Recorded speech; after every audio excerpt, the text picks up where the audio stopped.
पहले तो हम लोगों का जो उद्देश्य था कि भारत को फिर से तीसरी बार प्रधानमंत्री बनाया जाए मोदी को, और उसमें हम लोग सफल हुए। और सफलता में मोदी जी को फिर से प्रधानमंत्री चुनने का अवसर मिला देश को, उसके मैं बधाई देता हूँ।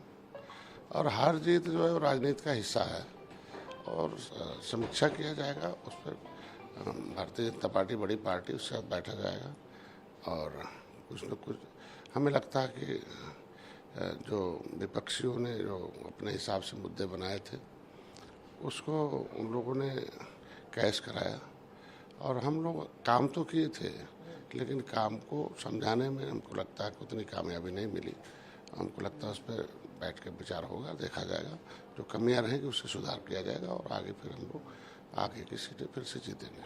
कल एनडीए की बड़ी बैठक नहीं, ऐसा नहीं है। 39 पार्टियां पहले थी, 50 पार्टियां थी, और चूँकि वो सरकार बनाने का बैठक था और मोदी जी को फिर से चुनने का वो था, तो उसमें नहीं बुलाना कोई बहुत बड़ी बात नहीं। चूँकि वो जीते हुए जितने घटक थे उनको बुलाया गया था। अभी फिर जब हम लोगों का अवसर आएगा तो निश्चित रूप से बुलाया जाएगा। हम लोग भारतीय जनता पार्टी के साथ, निषाद पार्टी पहले भी थी, आज भी है और आगे भी रहेगा।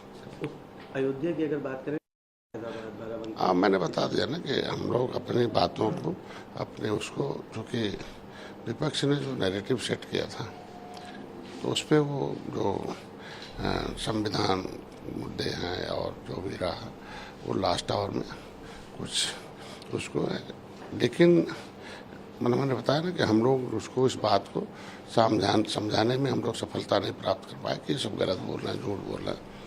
निश्चित रूप से हमारा जो मामला, हम निषाद पार्टी के जो हम निषादों के हैं, हम हर जगहों पर जो बूथ की समीक्षा की है, संत कबीर नगर के लगभग हम 5 विधानसभा के 535 बूथों पर निषाद हैं, और हम लोग लगभग 500 बूथों पर उस जीते हुए हैं। और बाकी अब कैसे नहीं जीते उसे सोचा, और जगहों पर भी, गोरखपुर में भी हर जगह हमारा जो मछुआ समुदाय, जो हमारे बूथ हैं वो हमारे साथ रहे। बाकी जो दलित रहा वोट, जिसको लोगों ने गुमराह करके संविधान बदल दिया, उस पर लोगों को रहा, और कुछ हमारे समाज को भी उन लोगों ने गुमराह किया कि ये नहीं मिला, वो नहीं मिला, वो नहीं मिला। तो वही मैंने कहा कि उसको समझाने में हम लोग कामयाब नहीं रहे। आगे फिर हम लोग आज बैठक कर रहे हैं, समीक्षा कर रहे हैं, पता चलेगा हम लोग कि कहाँ जो कमी रहेगी उसको सुधारेंगे, आगे फिर हम लोग जीत दर्ज करेंगे। बार बार ये बात कही जा रही है कि मानते हैं कि सीट बंटवारे में क्या वाकई में गलतियां हुई जिसके चलते ये उत्तर प्रदेश में बड़ा नुकसान है? अब वो तो बैठक और समीक्षा का विषय है। जब तक उस पर चर्चा विचार विमर्श न किया जाए तब तक उस पर कहना कुछ ठीक नहीं है। सीट बंटवारे को वजह नहीं मानते हैं?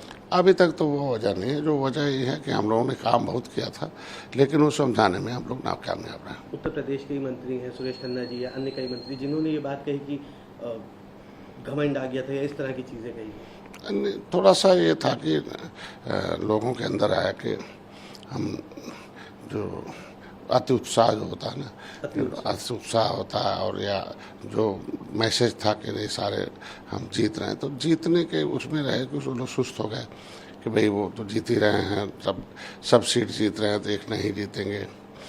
और कुछ लोगों ने उस तरीके से मतलब उदासीनता दिखाई और या सक्रियता नहीं दिखाई, तो उसमें भी कुछ सीटें ऐसी रही जो हार गए हम। तो वजह जो मान रहे हैं बड़ी नुकसान की, कहीं ना कहीं ये अति उत्साह न समझाने में हम लोग, मतलब समझाने में हम लोग नाकामयाब रहे, बस और कुछ नहीं।